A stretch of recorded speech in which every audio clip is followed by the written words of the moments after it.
Дорогі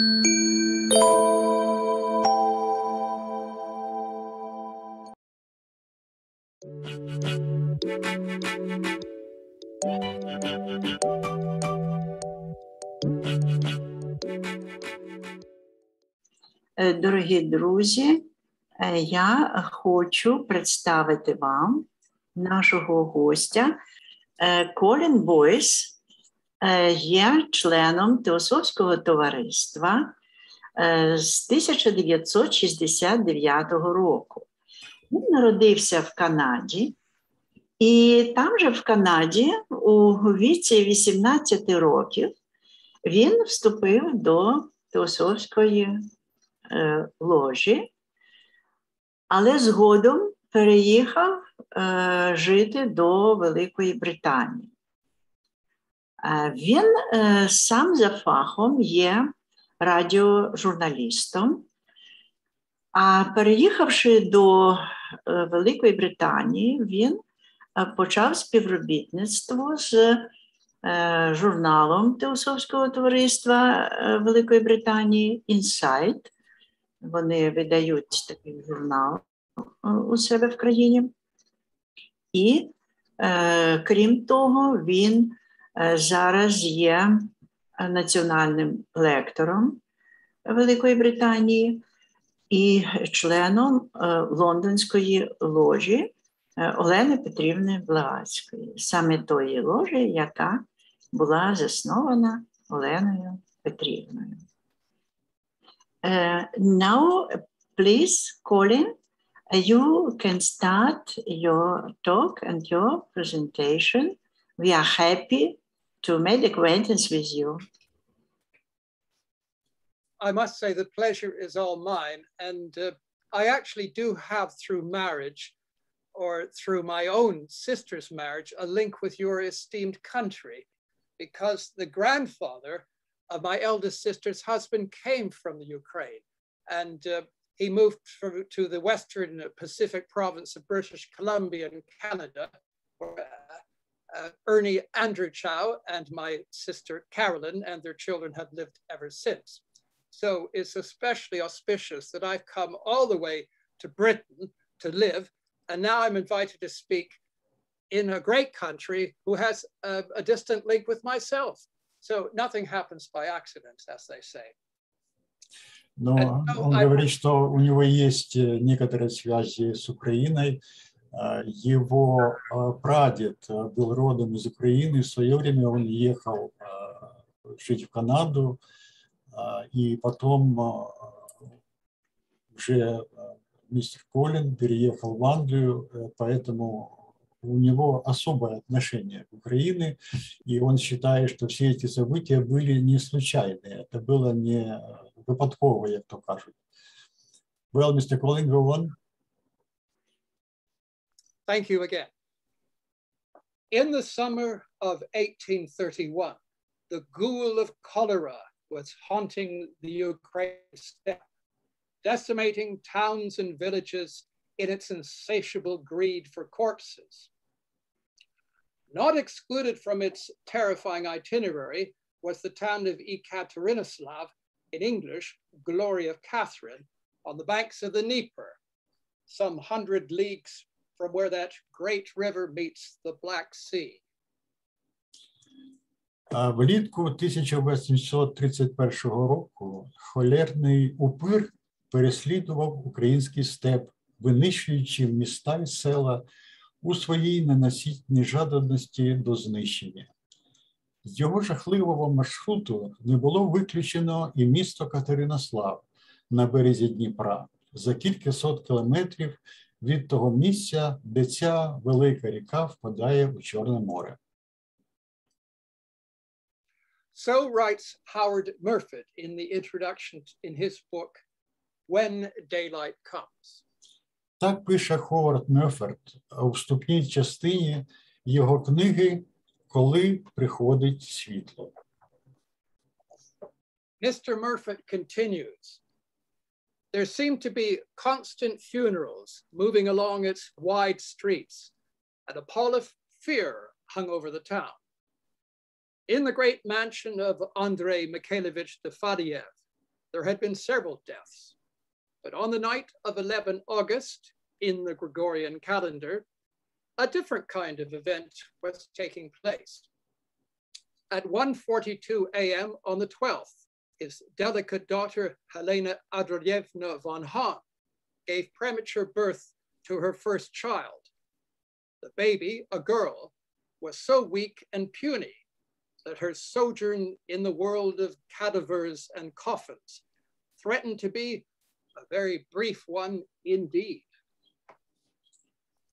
Так, ну перед тим, як я перекладу, це на ілюстрації ви бачите фотографію, ну то була перед цим фотографія міста Єкатеринослав на початку 19 сторіччя.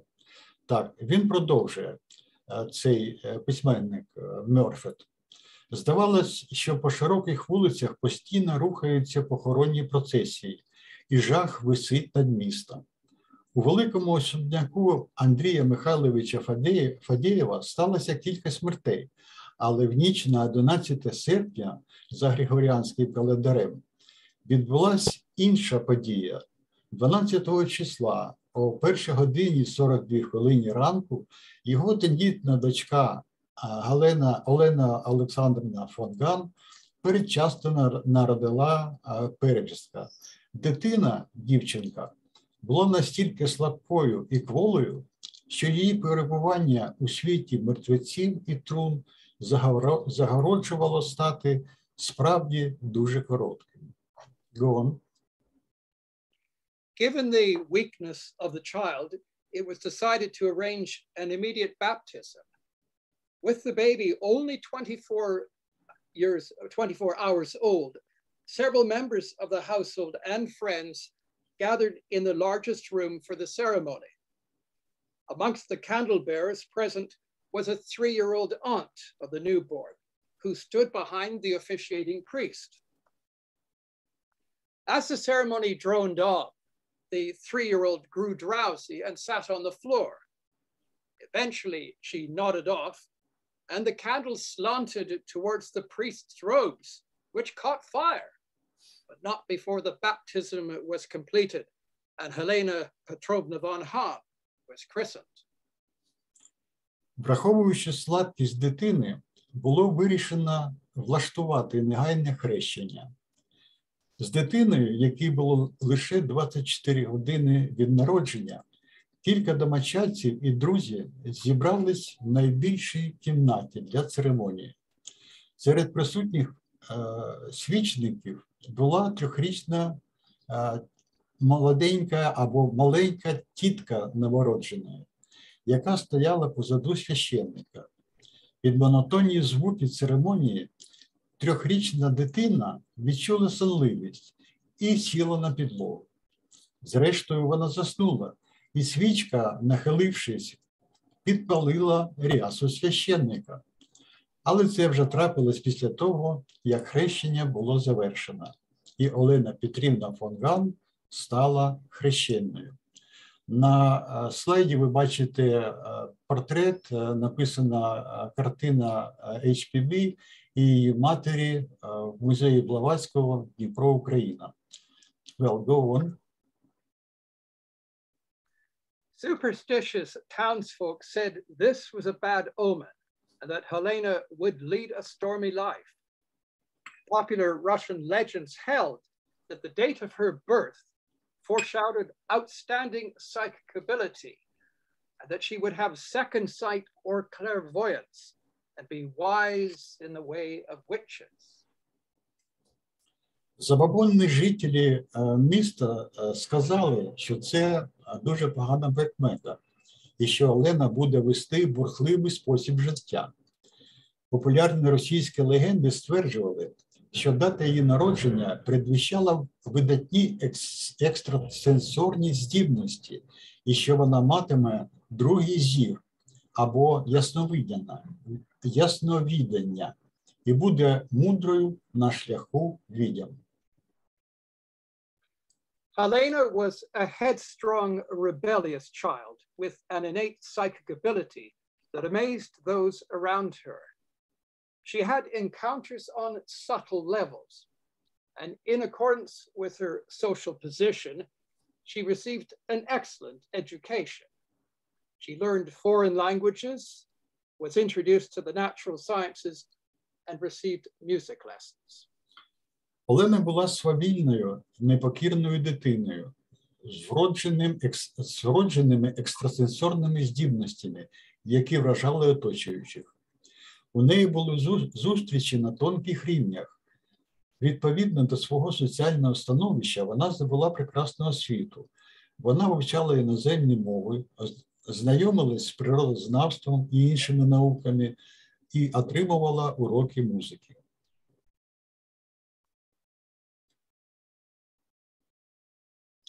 Colonel Henry S. Olcott, the first president of the Theosophical Society, wrote of her musical ability.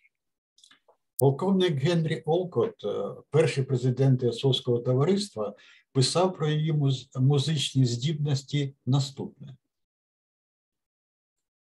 She was a splendid pianist, playing with a touch and expression that were simply superb. Her hands were models, ideal and actual, for a sculptor, and never seen to such advantage as when flying over the keyboard to find its magical melodies. She was a pupil of Moscheles.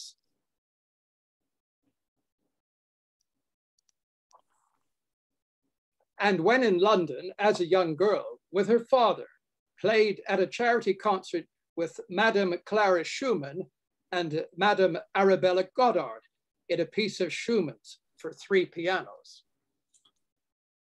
Вона була чудовою піаністкою, грала з грацією і виразом, які були просто чудові. Її руки були ідеальним зірцем для скульптора, були небаченої грації під час польоту над клавішами, щоб викликати з них чарівні мелодії. Вона була ученицею Маршеліса, який був, і коли була маленькою дівчиною в Лондоні зі своїм батьком, грала на благодійному концерті з мадам Кларою Шуман і мадам Арабеллою Годдер у п'єсі Шумана для 3 фортепіано.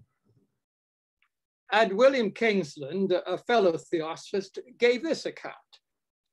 I well remember on one occasion, on a visit by her to my house in London in 1889, she sat down at the piano and played Schubert's Erlkönig, to my great surprise and delight, as I had never heard that she had ever been a pianist. І Вільям Кінсленд, її колега-теософ, так розповідав про це. Я добре пам'ятаю, як одного разу, коли вона відвідала мій будинок у Лондоні у 1889 році, вона сіла за фортепіано і зіграла Ерл-Кенінг Шуберта на мій великий подив і радість, оскільки я ніколи навіть не чув, що вона ще була і піаністкою. Clearly, she sought out pianos wherever they were available. A.P. Sinnott, a prominent writer on theosophical themes, reported finding her at the piano in the ballroom of Mr. Hume's house in India. Звісно, вона не залишала поза своєї уваги піаніно, коли вони були доступні.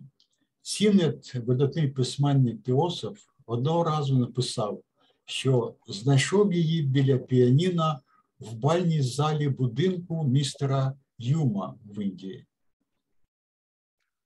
Out of opposition to her family at the age of 18, in 1849, Blavatsky, or rather Hahn at this point, married the 60-year-old Nikifor Blavatsky, the vice governor of Yerevan. And after only a few months, though, she fled from this marriage to England.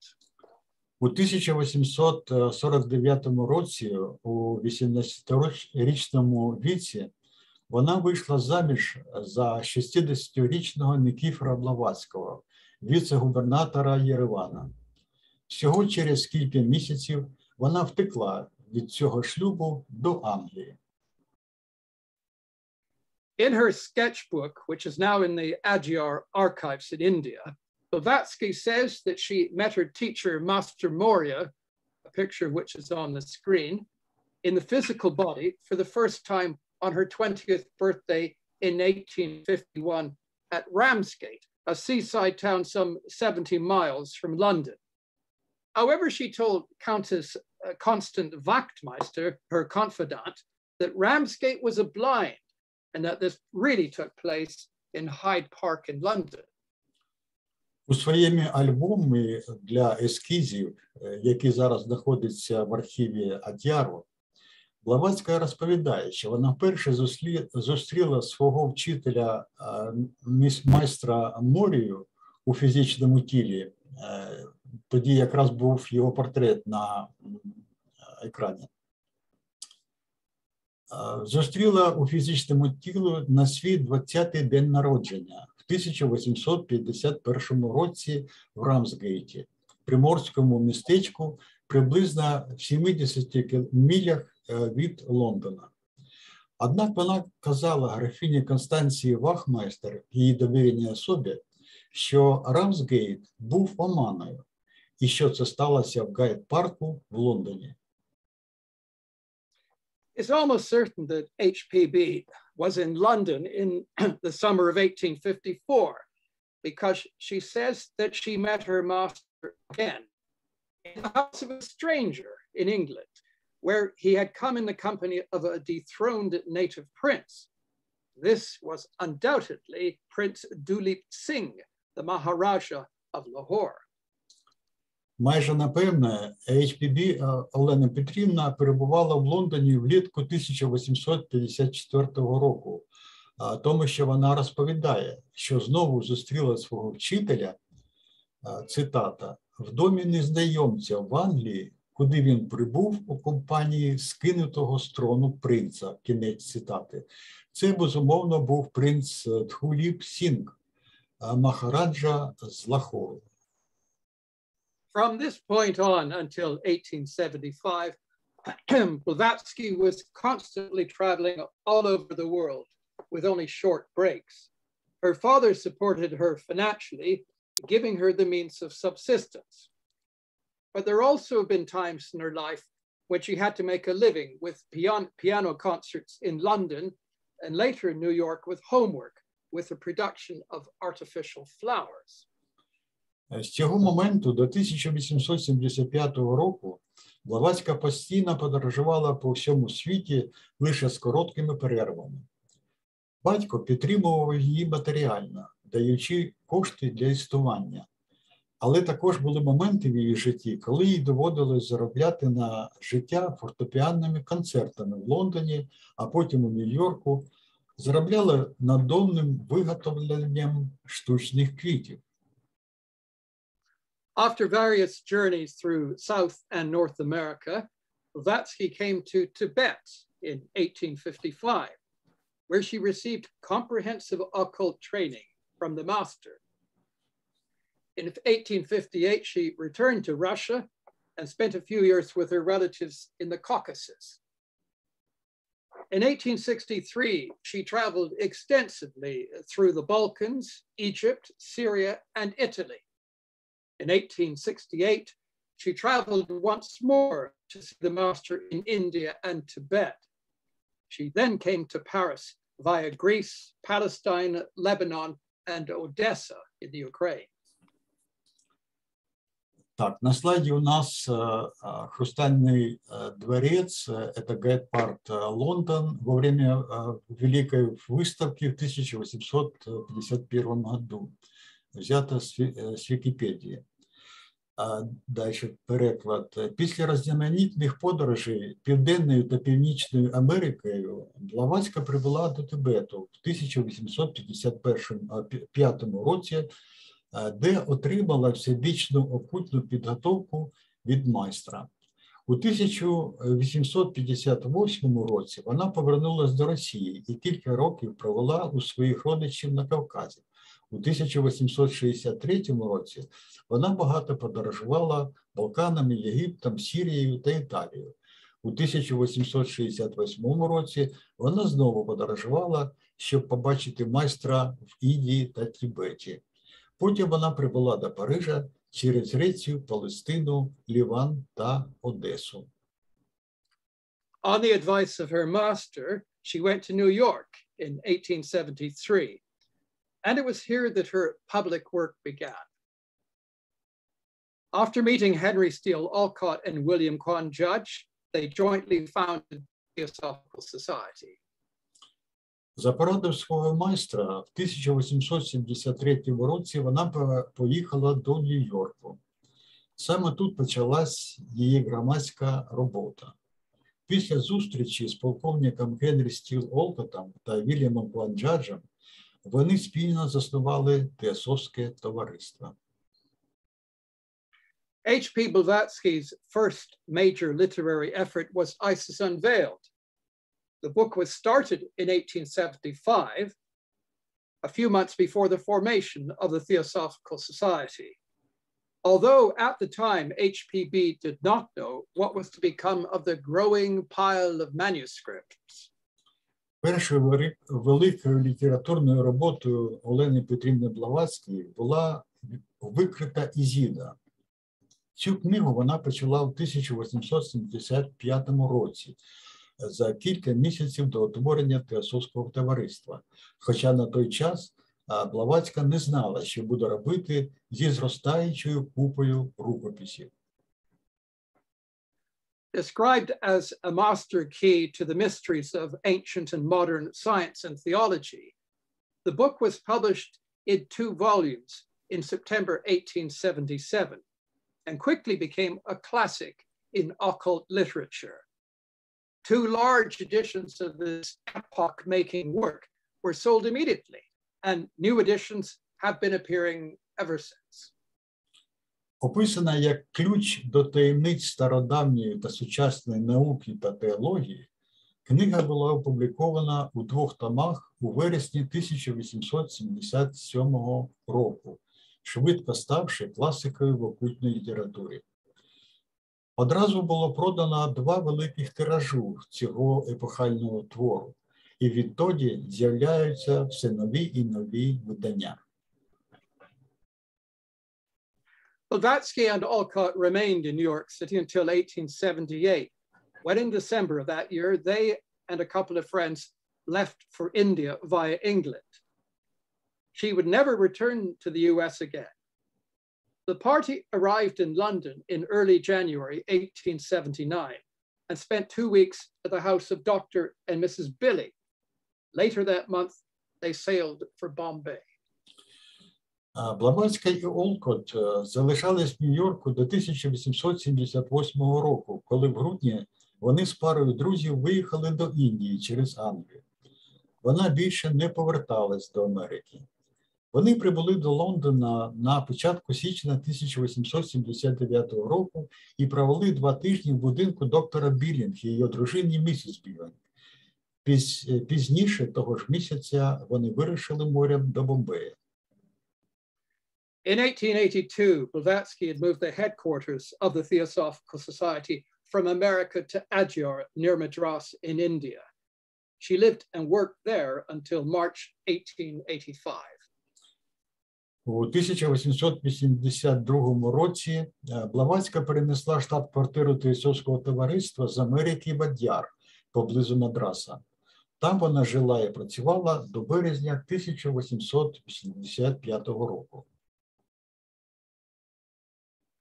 In 1884, Blavatsky stayed in various European cities, and on the instructions of her teachers, she visited London to try and mediate a vexed situation in the fledgling London Lodge of the Theosophical Society.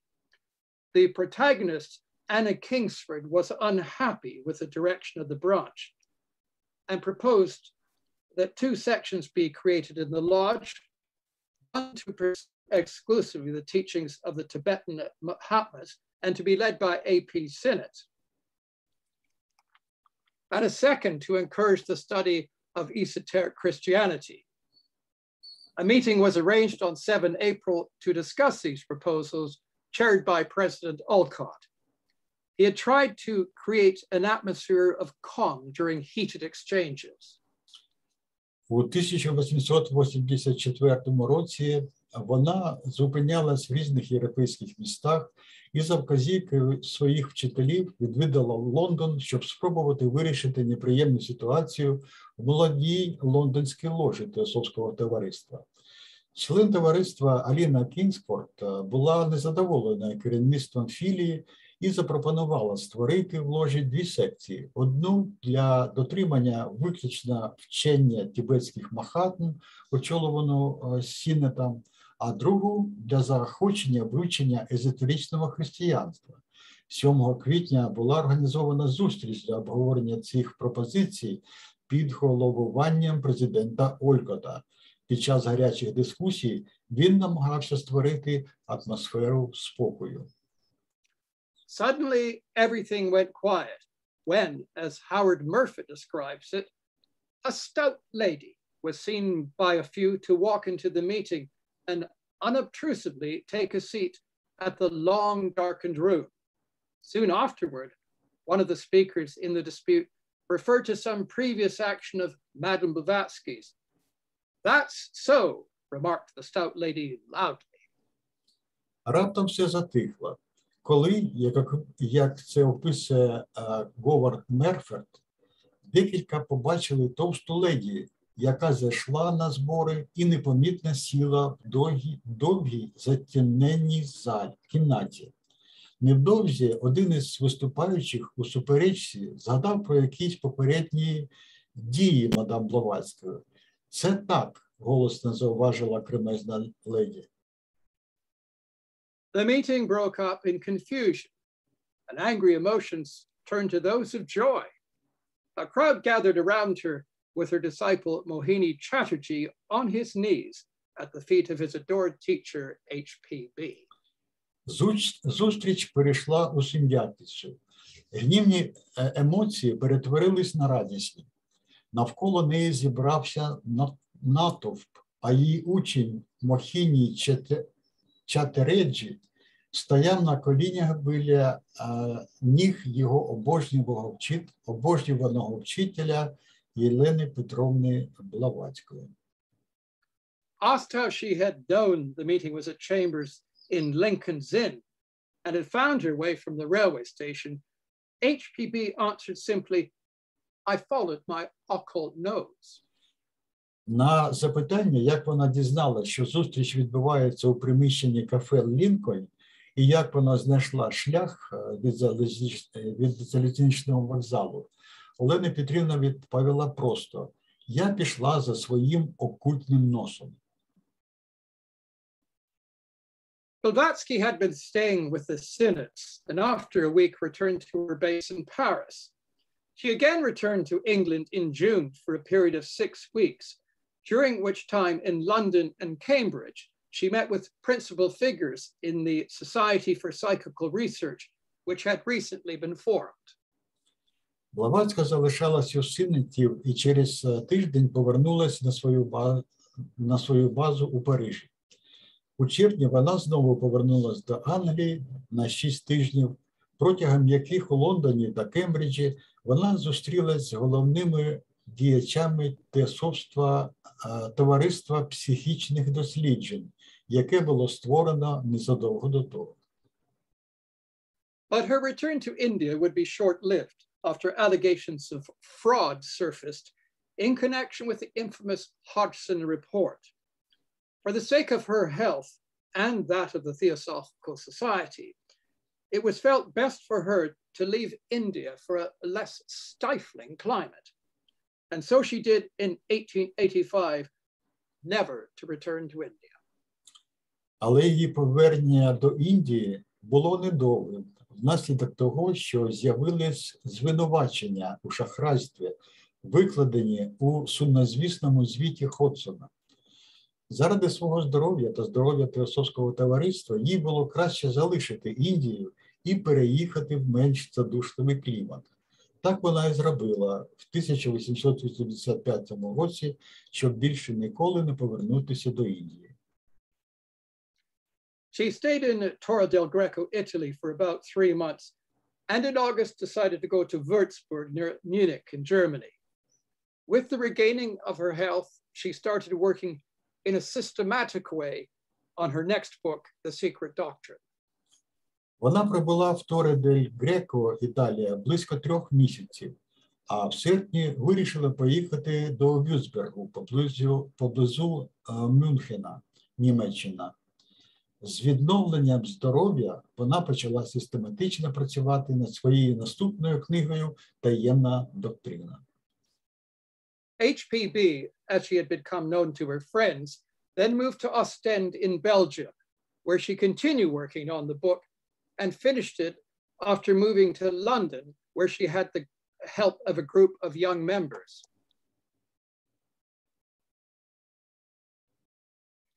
The first volume of The Secret Doctrine came off the press in October 1888, while the second volume was out towards the end of the year.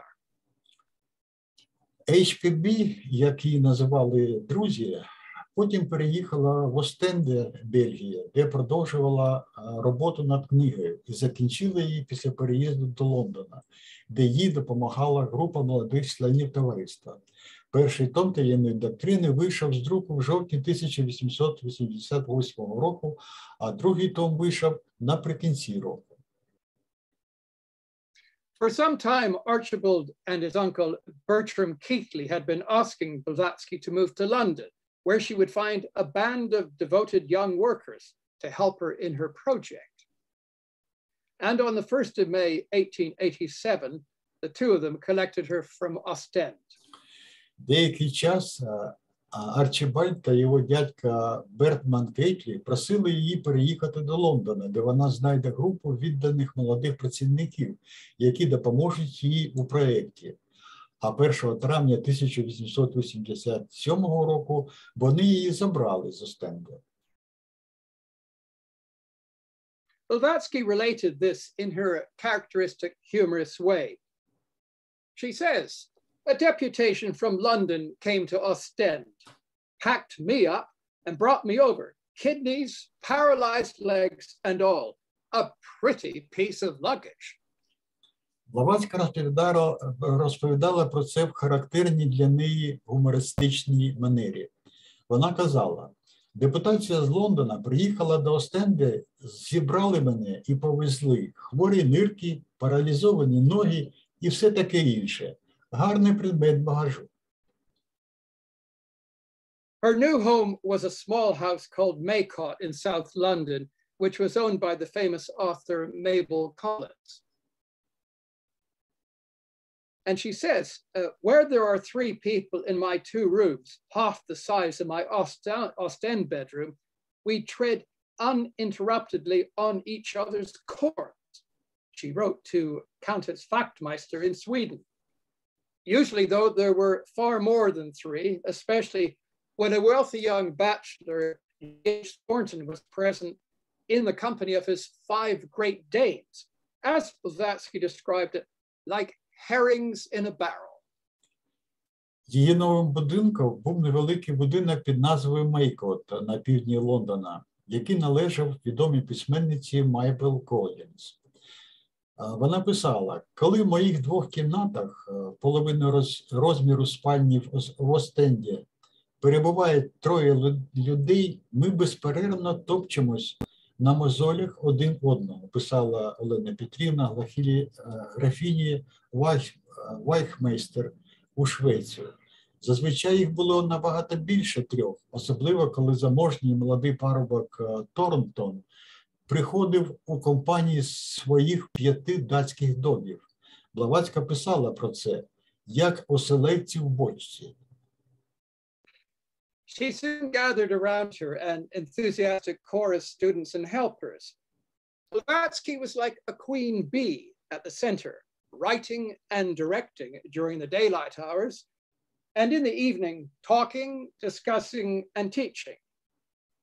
Less than 3 weeks after her arrival in England, the group had organized and established a TS branch around her that was given the name Blavatsky Lodge. There were 14 members. Незабаром навколо неї зібралася група ентузіастів із учнів і помічників. Блаватська була як бджолина королева в центрі, писала і керувала вдень, а ввечері розмовляла, щось обговорювала, навчала. Менш ніж через 3 тижні після її прибуття до Англії навколо заснувалась група, яка перетворилась у нову філію Теософського товариства під назвою Ложа Блаватської, в якій було 14 членів. It soon became clear, though, that Maycott was simply too cramped. And so Blavatsky and her entourage then settled in Lansdowne Road, Notting Hill, West London, in September 1887. Here, a dedicated team of supporters helped her finish and publish her greatest tome, The Secret Doctrine. It is regarded as one of the monuments of modern esotericism, giving the spiritual history of the development of the cosmos and of human life on Earth. Незабаром стало зрозуміло, що Мейкот був просто занадто тісним. Тому Блаватська та її оточення оселились на Лансдаун Роуд, Нотінг-Хілл, Західний Лондон у вересні 1887 року. Тут віддана команда прихильників допомагала їй закінчити та опублікувати її найкращу працю «Таємна доктрина». Цей труд вважається одним із пам'яток сучасної езотерики. У ньому дається духовна історія розвитку космосу та життя людини на Землі. In addition, her supporters decided to form a theosophical publishing company and start a theosophical journal they daringly called Lucifer, with H.P.B. and Mabel Collins as editors. H.P.B. wrote many articles for this publication, and in its pages, she attacked the theology and dogma of the church as belonging to the Middle Ages and not to the dawn of science and reason. Крім того, її прихильники вирішили заснувати Theosophical Publishing Company, теософське видавництво, і започаткували теософський журнал, який вони сміливо назвали «Люцифер», з редакторами Олени Петрівни Блаватська і Мейбл Колінс. Олена Петрівна написала багато статей для цього видання. На його сторінках вона атакувала теологію і догмати церкви як приналежність до середньовіччя, а не до зорі, науки і розуму. Few churchmen, though, found their way to 17 Lansdowne Road, with the exception of a Salvation Army captain and a priest of the Greek Orthodox Church. England's leading scientist, Sir William Crookes, Fellow of the Royal Society, and the distinguished poet William Butler Yeats, both TS members, regularly visited. Шлях до Лансдаун Роуд 17 не знайшов ніхто із церковників, за винятком капітана армії спасіння та священника Грецької православної церкви. Членом ложі був провідник вчений Англії сер Вільям Крукс, член Королівського товариства і видатний поет Вільям Бетлер Ец, які стали членами Теософського товариства і регулярно відвідували засідання ложі. Ну, там він показував фотографію цих.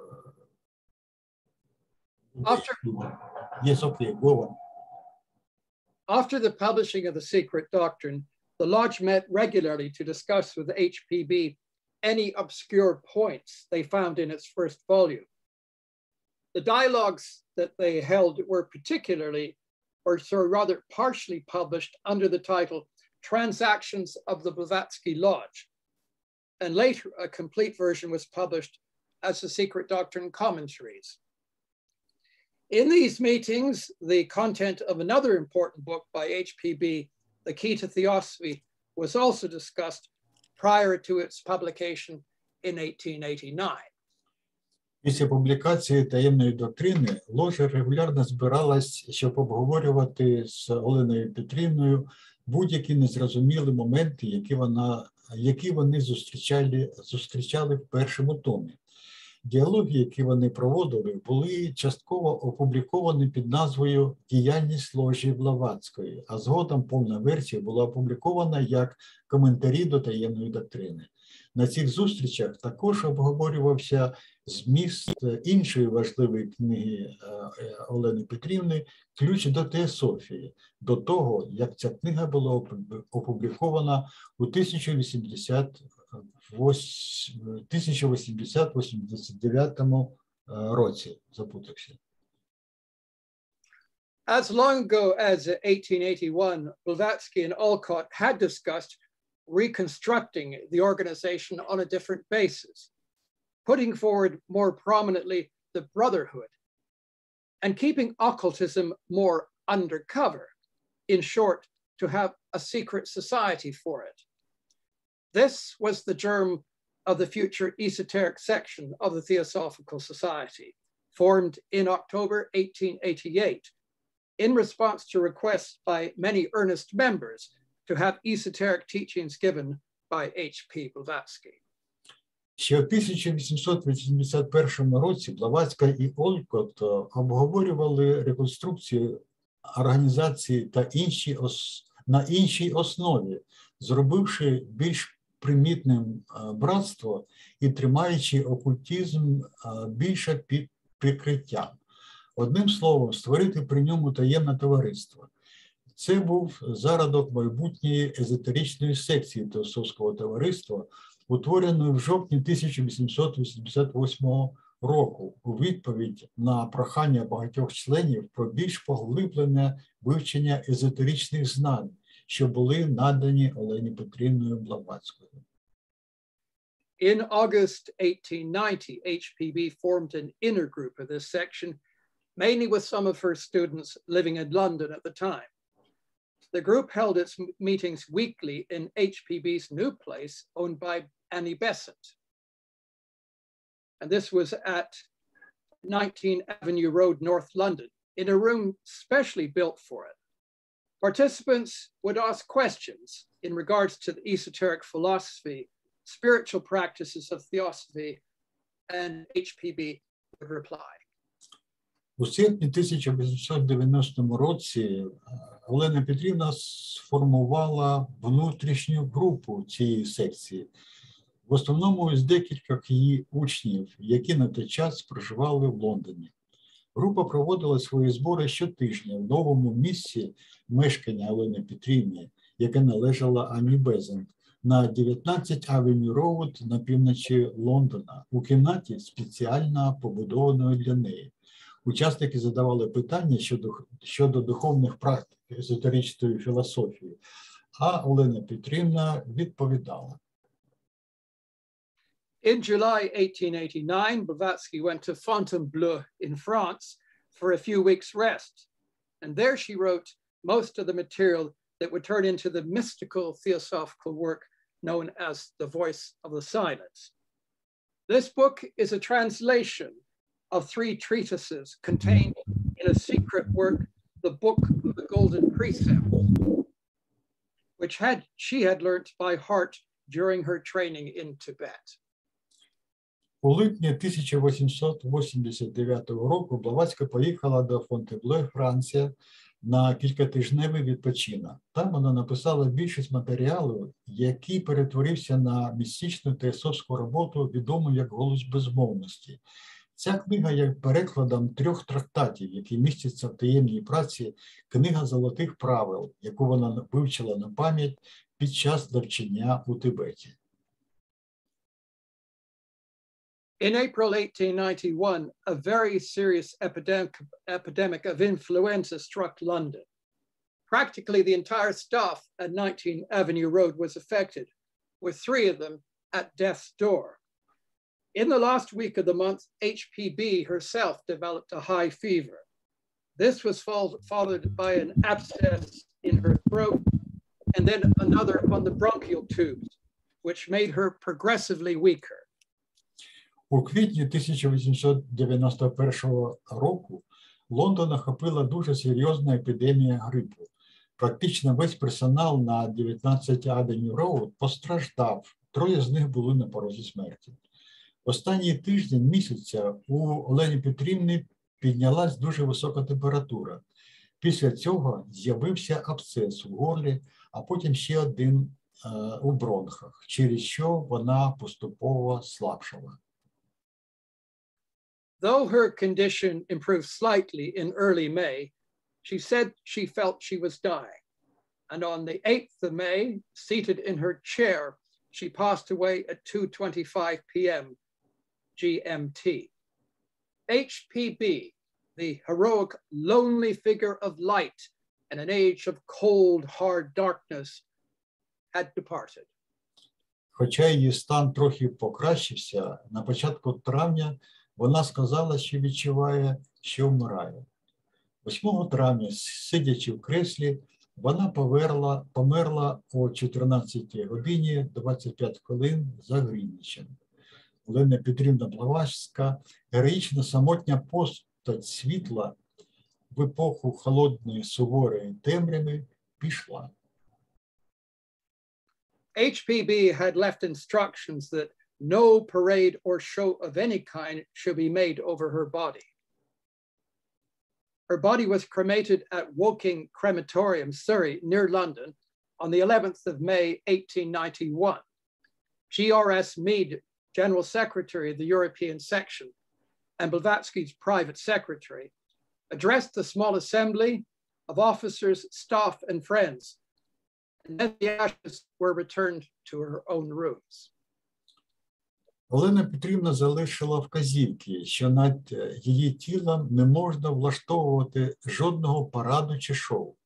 Її тіло було кремовано в крематорії Вокінг Суррей поблизу Лондона 11 травня 1891 року.